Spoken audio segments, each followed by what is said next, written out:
Deixa eu falar para vocês aqui sobre a GLC, né? Muita gente, quando eu fui começar a criar a GLC, eu vi muitos comentários de gente falando que a GLC, quando chegava, a mortalidade era muito grande. Aí para mim já virou um mito, né?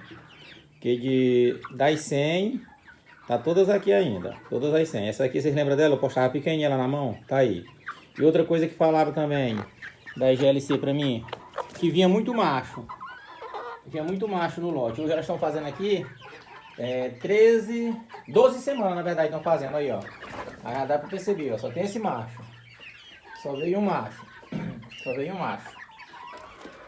Então, até agora, esses 12